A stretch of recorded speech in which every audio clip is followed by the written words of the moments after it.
नमस्कार, आप देख रहे हैं न्यूज इंडिया, आपके साथ मैं हूं चारुल शर्मा।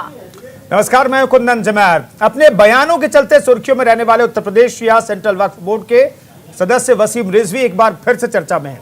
वसीम रिजवी ने अपनी वसीयत बनाई है जिसमें उन्होंने मरने के बाद दफन होने के बजाय शमशान घाट पर जलाए जाने की इच्छा जाहिर की है।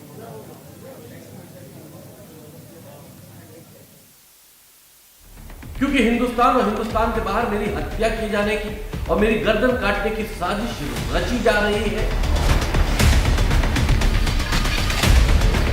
अब मुसलमान मुझे मार देना चाहते हैं और ये ऐलान किया है कि मुझको किसी कब्रिस्तान में कोई जगह नहीं देंगे। चिता बनाकर मेरा अंतिम संस्कार कर दिया जाए। अगर इन जनाब से आप परिचित नहीं हैं, तो हम इनका तारुफ आपसे करा देते हैं। ये जनाब उत्तर प्रदेश शिया वक्फ बोर्ड के पूर्व अध्यक्ष वसीम रिजवी हैं।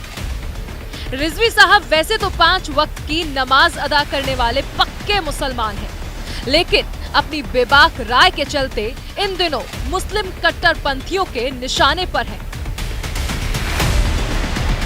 क्योंकि हिंदुस्तान और हिंदुस्तान के बाहर मेरी हत्या की जाने की और मेरी गर्दन काटने की साजिश रची जा रही है, उस पर इनाम रखे जा रहे हैं। वसीम रिजवी साहब ने जो कुछ कहा वो बेहद चौंकाने वाला है। कोई मुसलमान क्यों चाहता है कि उसका अंतिम संस्कार हिंदू रीति रिवाज से किया जाए? ये कुछ ऐसे सवाल हैं जिनका जवाब हर कोई जानना चाहता है।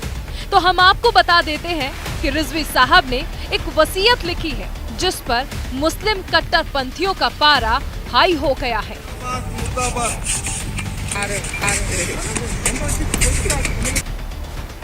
वसीम रिजवी साहब को लगता है कि उनके धर्म वाले उन्हें कब्रिस्तान में दफनाने का विरोध भी करेंगे, लिहाजा उन्होंने वक्त रहते इसका फॉर्मूला भी खोज लिया है। वसीम रिजवी ने मरने के बाद कब्रिस्तान में दफन होने के बजाय शमशान घाट पर जलाए जाने की इच्छा जताई। साथ ही मुखाग्नि देने का अधिकार महंत नरसिंहानंद सरस्वती को दिया है। अब मुसलमान मुझे मार देना चाहते हैं और ये ऐलान किया है कि मुझको किसी कब्रिस्तान में कोई जगह नहीं देंगे, तो मेरे मरने के बाद शांति बनी रहे, इसलिए मैंने एक वसीयतनामा लिखा है, एडमिनिस्ट्रेशन को भी भेज दिया है कि मेरा जो शरीर है वो मेरे एक हिंदू दोस्त हैं, उनको लखनऊ में दे दिया जाए। वसीम रिजवी का आरोप है कि हिंदुस्तान के बाहर उनकी हत्या और गर्दन काटने की साजिश रची जा रही है। उनका गुनाह बस इतना है कि उन्होंने कुरान की 26 आयतों का विरोध किया था। सुप्रीम कोर्ट में याचिका दाखिल की थी जिसे खारिज कर दिया गया था। वसीम रिजवी का ये बयान एक बार फिर से सियासत का मुद्दा बन गया है। सवाल उठ रहे हैं कि क्या वाकई मुस्लिम कट्टरपंथियों के खौफ में वसीम रिजवी हैं? क्या रिजवी की गर्दन काटने की धमकी देने वाले इस वसीयत से बौखलाएंगे, या फिर चर्चाओं में बने रहने के लिए ये वसीम रिजवी का मात्र पब्लिसिटी स्टंट है? Bureau report, news India.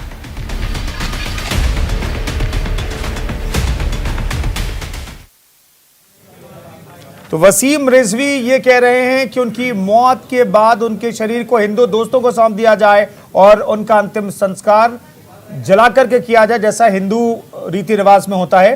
दरअसल वो ये कह रहे हैं कि मुस्लिम कुछ कट्टरपंथी जो लोग हैं वो उनकी हत्या कराना चाहते हैं और यहां तक फरमान जारी किया गया है कि उन्हें कब्रिस्तान में जगह नहीं दी जाएगी, मौत के बाद मुझे दफनाया जाए, ये कहा है वसीम रिजवी साहब ने।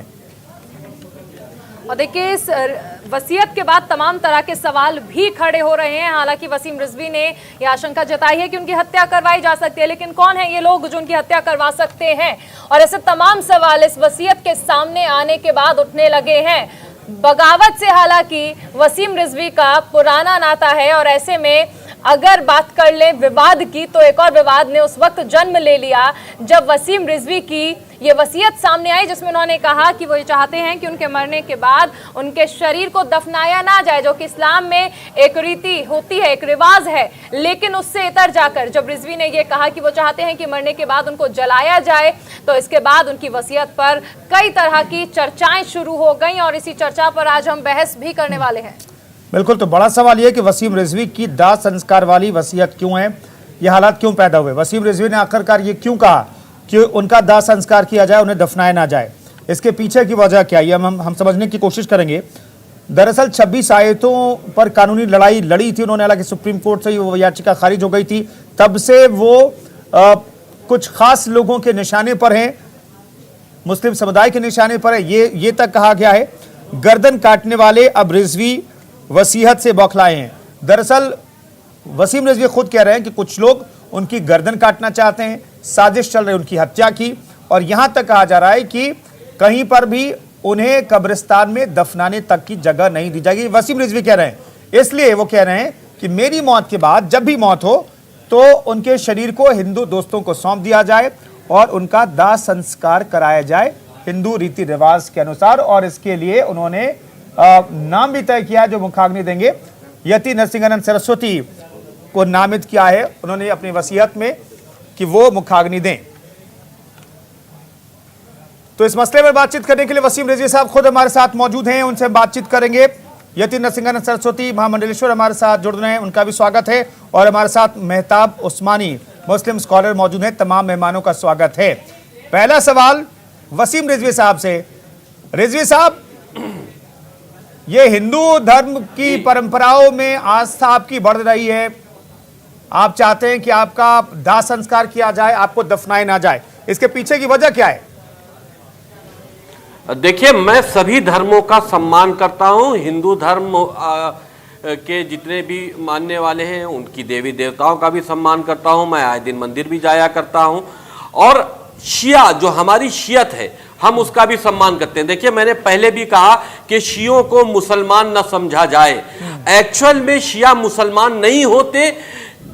पूरी दुनिया में सुन्नी समाज के लोग शियों को मार रहे हैं, और आज से नहीं 1400 सालों से मार रहे हैं। हमारे इमामों को भी मारने वाले यही लोग थे, लेकिन कट्टरपंथी मानसिकता का बीज बोने वाले मोहम्मद थे। मोहम्मद के ऊपर मैंने एक किताब भी लिखी है जिसका नाम मोहम्मद है। एक सर फिरे व्यक्ति ने अहंकार में एक इतना बड़ा एम्पायर खड़ा कर दिया, और उसके बाद उसको अल्लाह की झूठी बातों कह कर के ये अल्लाह की तरफ से जिब्रील मुझ तक लाए हैं, अपने हित में वो सारी बातें कहकर पूरे अरब में फसाद किया, अय्याशियां की, औरतों का इस्तेमाल किया, लूटपाट की। आज दुनिया का वो सबसे बड़ा मजहब है और आतंकवाद से घिरा हुआ मजहब है। तो शिया हमेशा उससे रौनते हुए चले आ रहे हैं। वही मुसलमान जो मोहम्मद को मानते हैं, वही मुसलमान जो उमर, अबू बकर, उस्मान को मानते हैं, उन्हीं मुसलमानों ने जिनको हम मानते हैं इमाम, उनके कत्ल किए हैं। हमारी लड़ाई किसी से नहीं है, सिर्फ मुसलमानों से है। आए दिन देखती हैं आप, पाकिस्तान में मुसलमान आपके साथ सारे शिया हैं क्या? अफगानिस्तान में शिया मारे जा रहे हैं। नहीं वसीम रिजवी साहब, क्या आपके साथ सारे शिया आपके साथ हैं, इस सोच के साथ? देखिए, बिल्कुल नहीं। मेरे साथ मेरे घर वाले भी नहीं है, मेरा परिवार नहीं है, सब हमको छोड़ के जा चुके हैं सब ने। लेकिन मैं सच्चाई पर अभी भी अटा हुआ हूं और अड़ा रहूंगा, क्योंकि जो किताब मैंने लिखी है, मोहम्मद जिसका नाम है, उसमें वो हिडन फैक्ट्स हैं जो इस्लाम के हैं, जो मोहम्मद के चरित्र के हिडन फैक्ट्स हैं। इस्लामिक किताबों में वो फैक्ट्स लिखे हुए हैं, उसको तुम छुपाए हुए हो। मोहम्मद का किरदार बहुत अच्छा बताते हो। जब इतना बदकिरदार व्यक्ति अगर कोई किताब लिखता है जिसमें दूसरे धर्म के लोगों को मारने की हिदायत दी जाती है, तो ये कैसे पवित्र किताब हो सकती है जिसमें इंसान को काटने की बात कर रहा है? आपकी जानकारी कब मिली कि इस तरह की बातें लिखी गई हैं? मुझे लगता है कि 11 से 14 साल की उम्र में जो एक बच्चा होता है वो कुरान पढ़ लेता है, लेकिन आपने इतनी देर लगाती इन आयतों को लेकर सुप्रीम कोर्ट में जाने की। देखिए, मैंने सबसे पहले इस मामले में राम मंदिर में मैं आया और ये बात मैंने कही कि राम मंदिर वहां राम की जन्मभूमि है, मस्जिद का फसाद नहीं होना चाहिए, वो हिंदुओं को दी जानी चाहिए, जिसको लेकर मेरा विरोध शुरू हुआ। फिर मैं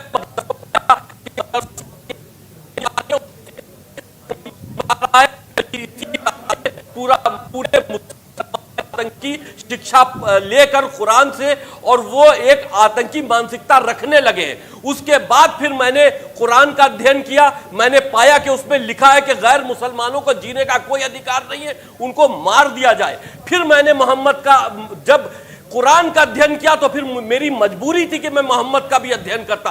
तो मोहम्मद के अध्ययन में मैंने ये पाया कि वो मानसिक रूप से बीमार थे और वो किसी बीमारी से पीड़ित थे, अहंकारी थे, किसी की बात सुनना नहीं चाहते थे। अपने वसीयत में आपने अल्लाह की तरफ से आयतों को वसीयत रिजवी साहब, वसीयत में आपने किसका नाम लिखा है कि वो मुखाग्नि दें, वो दाह संस्कार करें? अब मैंने वसीयत क्यों की ये भी सुन लीजिए। जब मेरी कब्र यहाँ शिया कब्रिस्तान मैं ये जान जाऊंगा, लेकिन आपने किसी का नाम लिखा है दाह संस्कार के लिए? आप ये मुझे 1 मिनट का वक्त और दे दीजिए। नरसिंहानंद सरस्वती जी हमारे साथ, मैं लौटता हूं सर, बहुत वक्त है रिजवी साहब, मैं आपकी एक बात सुनूंगा। यति नरसिंहानंद सरस्वती जी, ये क्या दर्शाता है कि एक शिया मुसलमान कह रहा है कि मेरी मौत के बाद चूंकि मुझे कब्रिस्तान में जगह नहीं मिलेगी। सबसे पहले तो मैं वसीम भाई को प्रणाम करता हूं जी।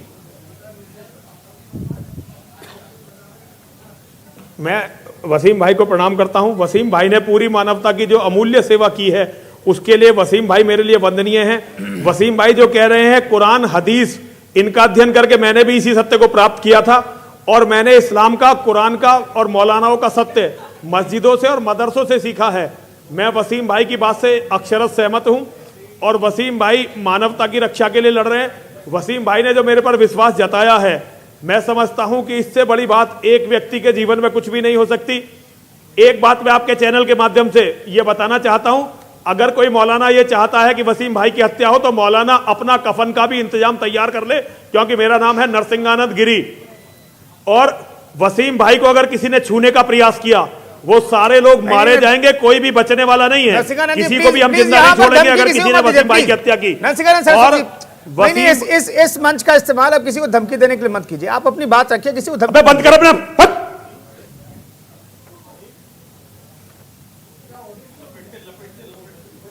ये नरसिंहानंद सरस्वती चाहते हैं कि वो यहां पर जो चाहे बोले, उन्हें रोका गया तो इस मंच से उन्होंने अपने आप को अलग कर लिया, वो लाइव से हट गए हैं। फिलहाल ये जानकारी हम आपको दे दें, मेहताब उस्मानी एक शिया मुसलमान कह रहा है कि उसकी मौत के बाद उसका दाह संस्कार किया जाए।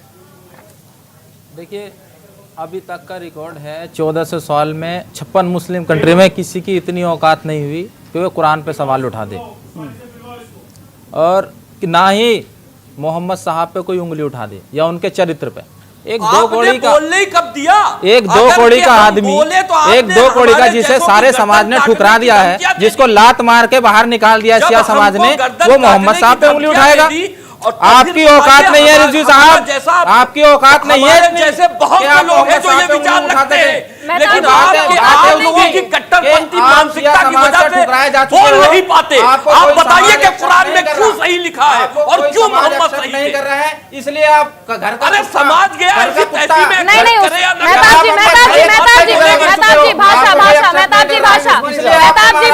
मेहताब जी भाषा थोड़ी सी नियंत्रित, प्लीज। इन्होंने जो भाषा का इस्तेमाल किया है मोहम्मद साहब के लिए, पूरी दुनिया का रिकॉर्ड उठा के देख लो, 56 कंट्री है, किसी में इतना दम नहीं है कि कोई इस तरीके की भाषा का इस्तेमाल कर ले। मैं चैलेंज करता हूँ, किसी में दम नहीं है, पूरी दुनिया का रिकॉर्ड उठा के देख लीजिए आप। आपकी औकात क्या है?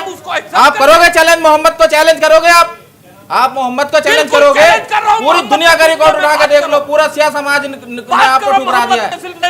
पूरी दुनिया में शिया समाज के लोग हैं। अगर एक भी बच्चा आपको इस बात का समर्थन कर दे तो मैं आप जो बोलोगे ना, मैं वो करने का तैयार हूँ। अगर एक बच्चा भी शिया समाज का आपका समर्थन कर दे, अरे आपको धर्म बदलना था बदलो, लेकिन दूसरे धर्म के इस्लाम में और कुरान में कहीं भी अगर एक शब्द भी गलत लिखा हो ना, एक शब्द 1400 साल में किसी की हिम्मत नहीं हुई है कि कुरान पे उंगली उठा सके।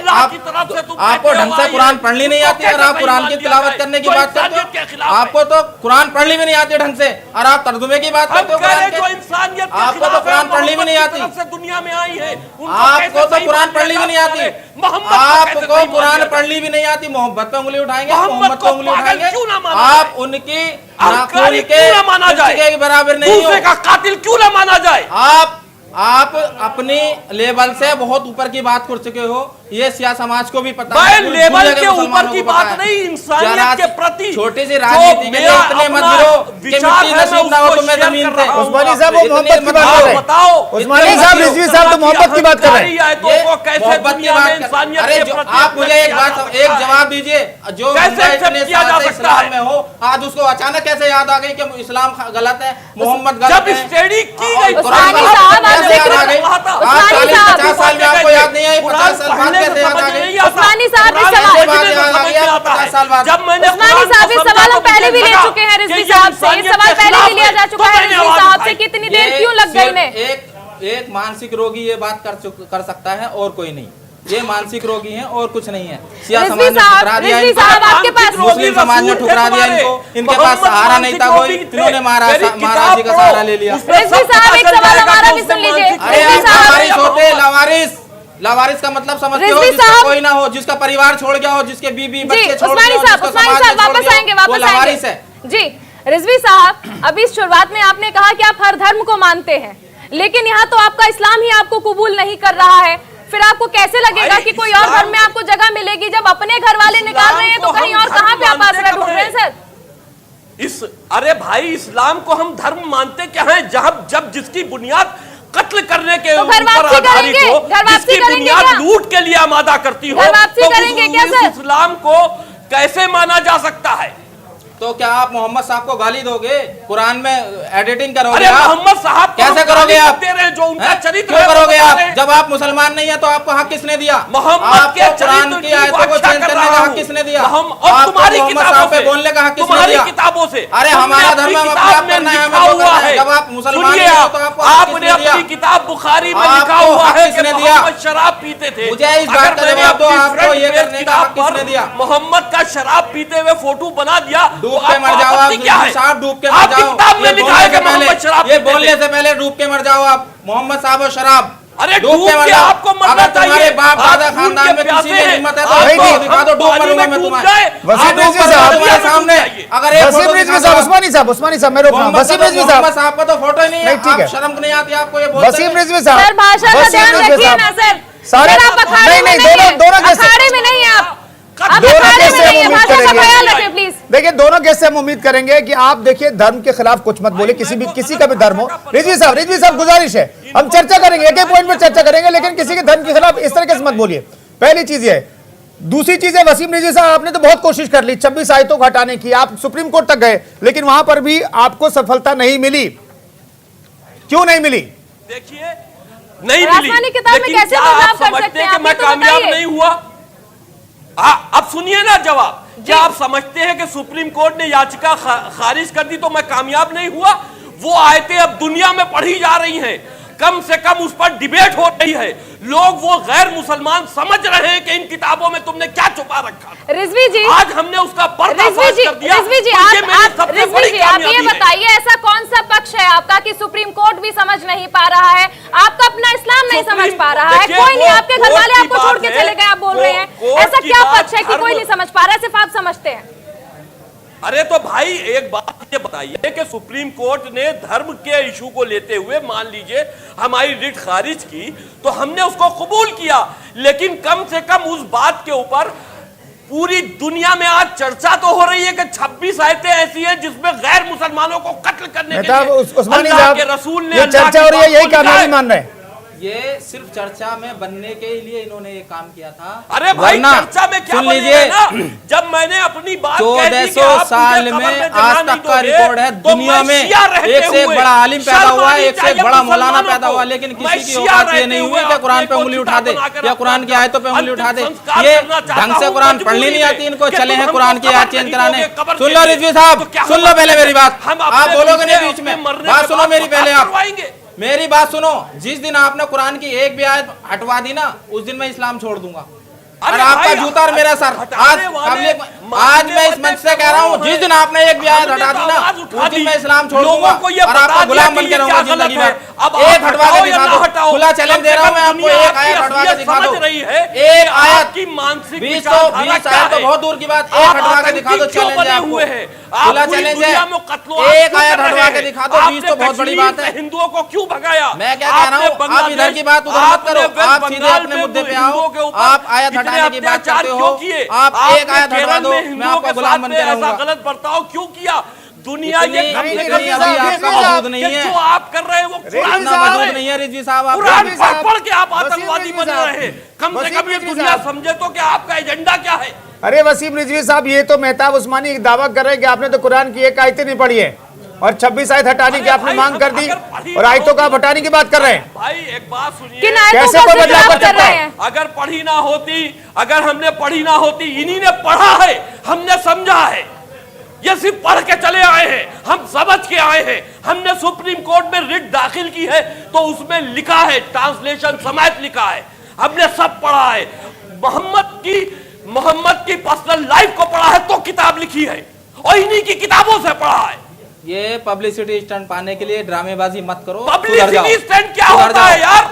जब एक आदमी मरने के बाद अपनी किताब बनाने की बात आपने 20 आयतें हैं, चलिए आपने 20 आयतें हटाने की बात की, वो 20 की 20 सुना दो यहाँ बैठ के, यही सुना दो। चलो आपने तो समझी भी है ना पढ़ के, उनको सुनाओ, चलो बैठ के, हिम्मत है सुना दो, 10 सुना दो, 20 10 सुना, 10 सुना दो, 10 ही सुना दो। 1400 साल आपको तो यही नहीं पता 26 आयतों का मतलब क्या है, आयत का मतलब नहीं पता होगा आपको, 26 आयतों का मतलब आपको तो आयत का मतलब नहीं पता होगा। मुसलमान ना हो, आप गैर मुसलमान हो, जो जब आप एक तरफ कहते हो मुसलमान नहीं, एक तरफ कहते हैं मैंने कुरान में आयतों का तर्जुमा किया, तो उन आयतों को बता दो यहाँ, ताकि लोग भी सुने क्या गलती है उनमें, जो कुरान की क्या गलती है, लोग भी तो सुने। सारे लोग सुप्रीम कोर्ट नहीं जा पाते, कत्ल करने सारे लोग सुप्रीम कोर्ट नहीं जा पाते, लेकिन मीडिया को सब सुनते हैं। मीडिया में बताइए ना, काम कर रहे हो इसी कुरान मैं कहता हूँ आप मीडिया में बताइए, कश्मीर से निकाल 26 में से 10 बता दीजिए, 6 बता दीजिए, चलिए आप बोलिए। अरे एक सुना दीजिए, एक सुना दीजिए रिजवी एक साहब, भी नहीं बताई इस बंदे को, रिजवी साहब एक तो सुना दीजिए ना। बातों में टाइम ना ये बताओ, सिर्फ झूठ बोलते हैं,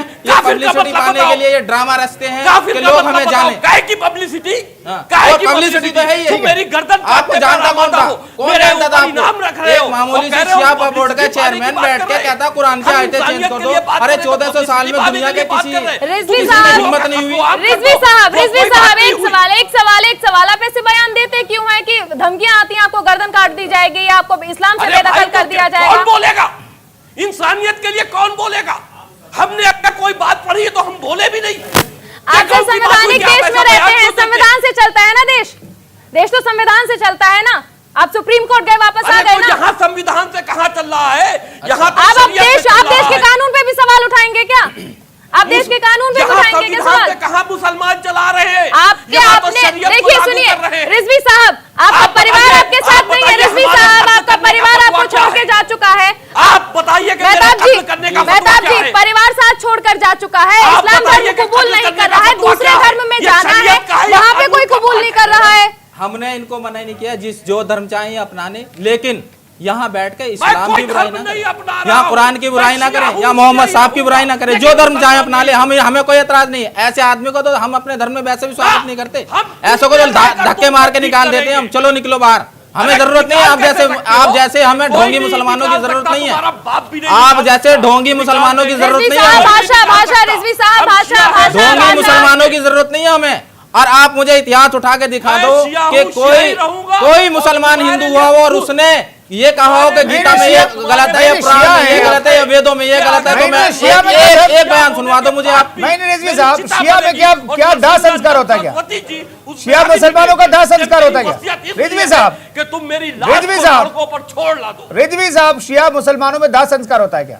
आप कह रहे शिया मुसलमान है? नहीं, बिल्कुल नहीं होता। लेकिन जब ये आमादा है कि हम इनको जमीन नहीं देंगे तो क्या हम अपनी लाश को सड़कों पे छोड़ दें? ये हमारी गर्दन काट ले। जीते जी आप हमें मरने के बाद क्यों कर रहे हैं? क्या ऐसा हो गया कि आपको जीते जी सोचना पड़ेगा कि मरने के बाद क्या होगा? आप ऐसी बात क्यों कर रहे हैं? अरे मैंने क्या गुनाह किया? मैंने वही चीज कही जो इंसानियत के खिलाफ है। ठीक है रिजवी साहब, रिजवी साहब मैं लौट रहा हूं, दोबारा इस चर्चा को आगे बढ़ाएंगे। दरअसल चुनाव से पहले रिजवी साहब ये कह रहे हैं कि उनकी मौत के बाद उनका दाह संस्कार किया जाए, उन्हें दफनाया न जाए, क्योंकि मुसलमानों ने उन्हें कब्रिस्तान में जगह देने से इनकार कर दिया है। हम लोग एक छोटे से ब्रेक के लिए फौरन हाजिर होते हैं। आप बने रहिए न्यूज इंडिया के साथ।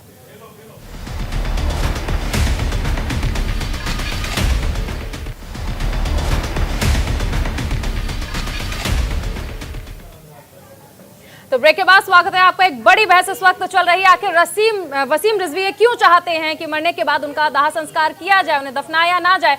वसीम रिजवी जी, एक बार फिर से हम चर्चा की शुरुआत कर रहे हैं, आपके पास आना चाहूंगी। आप कहते हैं कि आप शिया मुसलमान हैं, लेकिन ये भी चाहते हैं कि आपका जो दाह संस्कार किया जाए, यानी अंतिम क्रिया जो है वो हिंदू रीति रिवाज से हो। इस्लाम आपको कबूल नहीं करता है, ऐसे में कैसे चलेगी बात भाई? आप जो हमारे साथ में भाई बैठे हैं, इनसे सिर्फ इतना पूछ लिया कि मरने के बाद क्या ये मुझे कब्र देने को तैयार है? जी, आप इनसे शराफत से एक जवाब हाँ ना में ले लीजिए, तब मैं अपनी बात शुरू करूं। मेहता उस्मानी जवाब दीजिए। जी बिल्कुल भी नहीं, कभी भी नहीं। बात समझ लीजिए, ये मरने आप के मुझे बाद एक मुझको बात कब्र सुन देने को लीजिए। तैयार आपने नहीं अभी है। अरे सुनो ना, मैं एक शिया मुसलमान आपने ये हूं। डिसीजन नहीं लिया, आप ये आपकी मुसलमान मजबूरी शियों थी को- कि आप मेरा दाह शियों को संस्कार किया जाए, मुसलमान क्योंकि मानते हैं, आपको भी लेकिन पता हम था कोई शियों को मुस्लिम मुसलमान व्यक्ति नहीं आपको मानते टच भी हैं। नहीं करेगा, छुएगा भी अगर नहीं। मैं मर जाऊं, हमारे लिए तो आपके ये शरीर मुझे भी जगह नापाक हो देने चुका को है। तैयार नहीं है। हमारे अब आप लिए तो हमें ये आपका बता शरीर दीजिए, भी क्या नापाक हम है, अपनी लाश आपके को शरीर को सड़कों छूना भी पर हमारे लिए सड़ने गुनाह दें? है। इसलिए आपने अपनी अपने मर्जी से लाश नहीं, को आपकी सड़कों पर मजबूरी सड़ने थी, दें, आपकी क्योंकि मैंने मजबूरी गुनाह थी, ये किया है मजबूरी कि थी मैंने कि मेरा दाह ऑब्जेक्शन संस्कार किया जाए। 26 आयतों में, जिसमें गैर मुसलमानों को मुसलमान मारने की बात कर रहे हैं। एक हमारा भी आयत गुनाह में नहीं इतना है, झूठ बोलते हो आप। मोहम्मद की हिडन झूठ बोलते हो, पर क्लियर मैंने झूठ बोलते किताब हो आप। लिख दी मोहम्मद, किसी भी जो आयत इन्हीं में- की किताबों से लिखी है। किसी मैंने भी आयत रिजवी में साहब आप ऐसा फिर बात आयतों नहीं पे है। आ गए, रिजवी साहब फिर आयतों पे आ गए। आयत आप सुना भी नहीं पा रहे हैं। आप जिसको ढाल बना रहे हैं वो आयतें आप सुना ही नहीं पा रहे हैं। जिन आयतों को ढाल बना रहे हैं उन्हें सुना दीजिए ना फिर। अरे भाई, जिन आयतों को वो तो पूरी दुनिया सुन रही है, मैं किताब लेकर थोड़ी तो ना सुना बैठा हूं। दीजिए ना एक बार यहाँ फिर पर से। तो आपने सुना दीजिए, एक तो मैं सुना किताब दीजिए। लेकर थोड़ी ना बैठा हूं, यहाँ आयतें सुनाने थोड़ी ना आया, वो तो दुनिया सुन चुकी है। कौन सुन नेट चुका के है? ऊपर अवेलेबल है। सुप्रीम कोर्ट में सुप्रीम मौजूद है। सुप्रीम कोर्ट में कितने लोग जाते हैं सुनने के लिए आए थे? अच्छा, आप बताइए। अच्छा चलिए ठीक हाँ। है, अभी आपने मेरी खबर के ऊपर कह दिया नहीं बिल्कुल नहीं, देंगे, बिल्कुल नहीं। बात खत्म आ गई, बात खत्म हो गई बिल्कुल। कि मैंने अपनी वसीयत क्यों की, ठीक है। क्योंकि आप हमको आपकी मजबूरी थी, क्यों नहीं की मजबूरी थी? उस्मानी ठीक है, साहब, उस्मानी साहब, आपकी बात अब क्लियर हो गई। नहीं, ठीक है, अब आप वसीम रिजवी हमें साहब, वसीम काफिर रिजवी का साहब, मतलब बता वसीम दीजिए। रिजवी साहब, वसीम सुनिए रिजवी- सुनिए, वसीम मैं रिजवी इनसे साहब, सवाल मुझे पूछ एक रहा मिनट हूं। दे दीजिए ना। वसीम रिजवी साहब, मुझे एक मिनट दे दीजिए ना, उसके बाद मैं लौट रहा हूं। आप जो कहना चाहेंगे मैं सुनूंगा।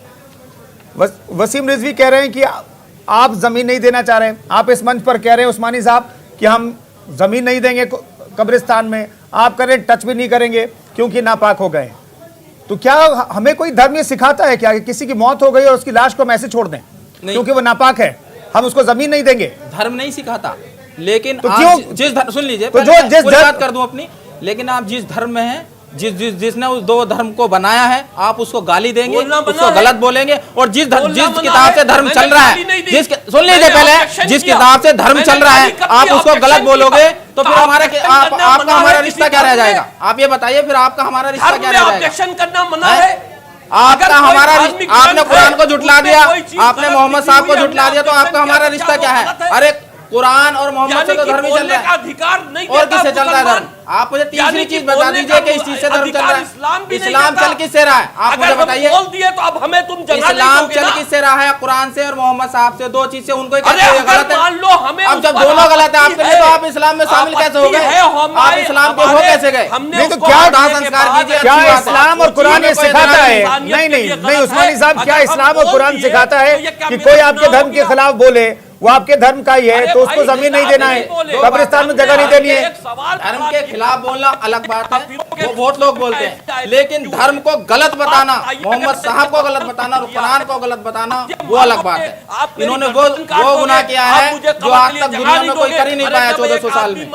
आपने वो गुनाह किया है जो दुनिया में 1400 साल में आज तक कोई कर ही नहीं पाया। वो गुनाह किया आपने। अरे कोई आज मुझे रिजवी इतिहास, साहब, दुनिया का इतिहास उठा के दिखा दो जब से इस्लाम बना है कि एक भी इतने बड़े बड़े आलिम और मौलाना पैदा हुए हैं पूरी दुनिया में कि एक ने भी ये कहा हो कुरान की आयत गलत है या कुरान की आयत में ये गलत लिखा हुआ है। तुम इसीलिए तो वसीम रिजवी की हत्या कराना चाहते हो। कोई हत्या नहीं करा, ये आपने अपने आप कहानी बनाई है, रख रहे हो, आपने अपने आप कहानी बनाई है कि हत्या कराना चाहते हैं ना। एक सवाल वसीम रिजवी जी, अरे वसीम जी, यूट्यूब के ऊपर तमाम अरे ऐसे तो लोगों को धमकी मुल्लाओं की जो ऐसे कह रहे हैं धमकी जो आती सर काट देगा 1 करोड़ ऐसा रुपया तो इनाम धमकी मिलेगा, लोगों को आएंगी जो जब आप नरसिंह गलत नंद बोलो। का वसीम जी, काटेगा, बहुत जो आपने उस्मानी जी, उस्मानी जी आएंगे, आएंगे, आएंगे, उस्मानी जी आएंगे। वसीम जी, अपनी तरफ से कहानी बना रहे। अरे सर शांति शांति शांति, सर शांति। सवाल आपसे ये है, जो इस्लाम आपको कबूल ही नहीं है, जिस इस्लाम में आपको 100 खामियां नजर आती हैं, फिर आप क्यों पूछ रहे हैं उस्मान जी से कि वो आपके इस्लाम के हिसाब से आपका अंतिम संस्कार करवाएंगे कि नहीं, 2 गज जमीन देंगे या नहीं? जिस धर्म से इतनी नफरत है उसी धर्म से क्यों अंतिम संस्कार चाहते हैं आप? मैं इस्लाम को मानता ही नहीं, सुन लीजिए। तो क्यों चाहते मैं हैं फिर? मुसलमान अपने को कहता नहीं। अब सुन लीजिए, मेरी बात तो सुनिए। जी, जी। मैं शिया हूं और शियों में भी कब्र बनाई जाती है, क्रिश्चियन में भी बनाई जाती है। जरूरी थोड़ी ना है कि खाली मुसलमानों में बनाई जाती है। अब जब ये हमको कब्र की जगह देने को तैयार नहीं है शिया सुन्नी मिलकर, तो फिर मैं क्या करूंगा? मरना तो सबको एक दिन है और तुम सबको मारने के लिए तैयार बैठे हो, तो अब बताओ मैं करूंगा क्या? अभी तो आप कह रहे थे शिया मुसलमान ही नहीं है, अभी तो आप ये बोल रहे थे शिया मुसलमान ही नहीं है, शियाओं का कत्ल करा जाता है। अभी तो आप ये बोल रहे थे शिया मुसलमान नहीं है। आप क्यों कह रहे थे शिया भी देने को तैयार, मतलब मुसलमान जो मुसलमान नहीं है वो भी आपको दफनाने के लिए तैयार नहीं है, वो भी आपने कब्र के लिए, शियों को नहीं वो भी कब्र के लिए जमीन देने को तैयार नहीं है जो मुसलमान नहीं है। आपका मतलब यही है ना कि शिया जो मुसलमान नहीं है वो भी आपको जमीन देने के लिए तैयार नहीं है। 2 गज नहीं मिलेगी आपको, आपको कोई नहीं जमीन देगा। आप अपना दाह संस्कार का इंतजाम कीजिए। नहीं वसीम रिजवी साहब, वसीम रिजवी साहब, हम कर लेंगे, हम तुम्हारे वसीम रिजवी मोहताज साहब, नहीं हैं। रिजवी साहब आप 2 से 3 बार आप कह चुके हैं इसी प्रोग्राम में कि आप मुसलमान नहीं हैं। तो आप मेहताब उस्मानी जब कहते हैं कि हम आपको इस्लाम से खारिज करते हैं, फिर गुस्सा क्यों आता ये है? कैसे खारिज कर सकते हैं? मैं शिया हूँ, मैं शिया हूँ, शिया मुसलमान, ये लोग खुद कहते हैं कि शिया मुसलमान नहीं है। कौन ये कहता तो यहाँ बेकार की बातें कर रहे हैं। आप अपने जो धर्मगुरु हैं उनसे बुलवा दीजिए इस बात को, जो शियाओं के धर्मगुरु एक से कहलवा दीजिए इस बात को। पाकिस्तान में शियों को मारते, अगर ईरान शियों इतना को बड़ा, मुसलमान मानते तो ईरान इतना बड़ा शिया कंट्री, मारते। एक मौलाना से वहां के या एक धर्मगुरु से कहलवा दीजिए कि अरे हम कह रहे हैं मौलाना, ये आप कह रहे हो क्योंकि मौलाना आपको बिल्कुल नहीं आपका बोलेंगे। बहिष्कार हो चुका मोहम्मद है के खिलाफ शिया या समुदाय कुरान के से खिलाफ भी, मौलाना शिया नहीं समाज से भी आप बोलेंगे। बाहर निकाले जा चुके हो, आप फ्रस्ट्रेशन तुमसे में डरे हुए हो, क्योंकि तुम्हारी आप कुछ आबादी भी बोलोगे, ज्यादा है, पूरी दुनिया आप में कुछ भी तुम्हारी बोलोगे। मोनोपोली है, आप तुम्हारी कुछ भी दुनिया बोलोगे। में मोनोपोली है, सब डरते हैं तुमसे। अगर वसीम रिजवी बोल दिया तो क्या समझते हो सब बोलेंगे? खामोश वसीम है रिजवी लोग, साहब। लेकिन सब जानते हैं कि तुम रिजवी जब शियों को सब काफिर जानते हैं तो मानते आपको 2 गज जमीन देने के लिए तैयार क्यों नहीं है शिया समाज?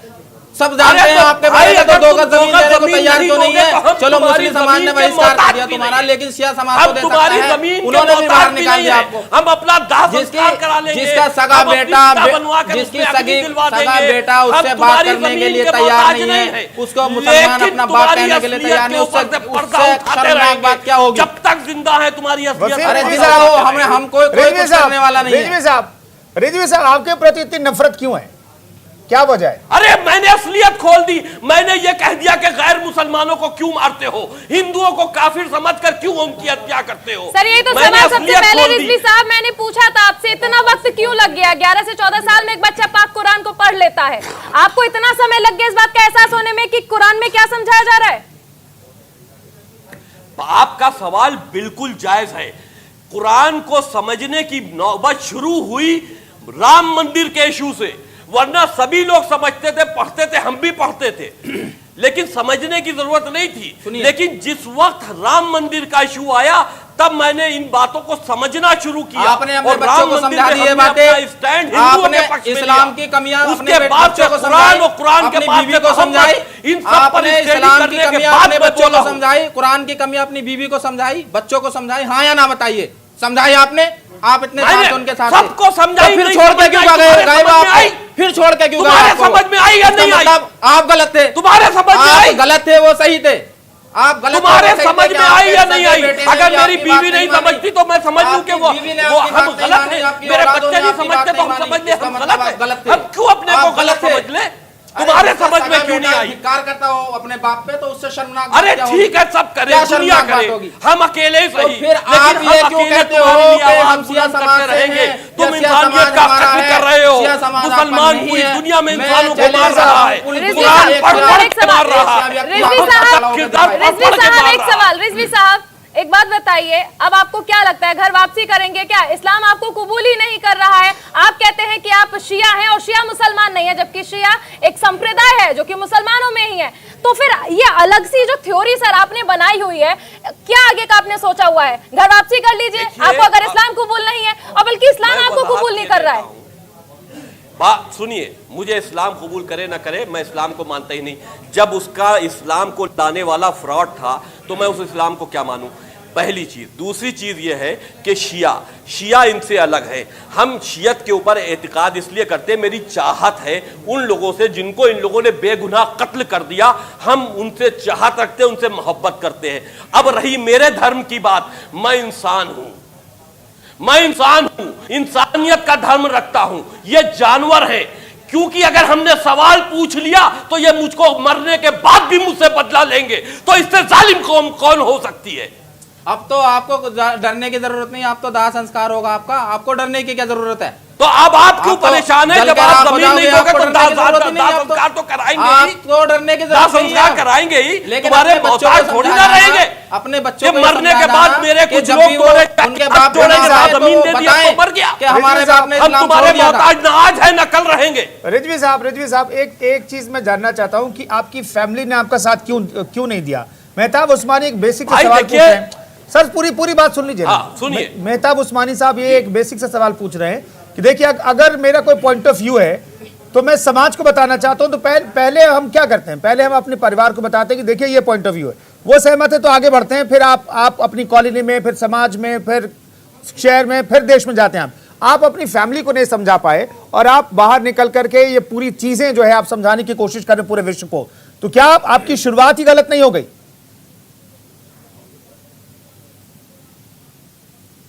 समझ में नहीं आया। वो भी उसी विचारधारा में जी रहे हैं जिसमें इन लोगों ने सिखाया है। अगर के वो ये कह दे कि मैं मोहम्मद से नफरत करता हूं, मोहम्मद का चरित्र खराब है, तो उनका एतिकाद नहीं कहता, जैसे ये कहने को तैयार नहीं है। ये मेरी जवाब मोहम्मद के सिलसिले में और कुरान के सिलसिले में एक सवाल का जवाब ये नहीं दे सकते, लेकिन मानने को तैयार नहीं है।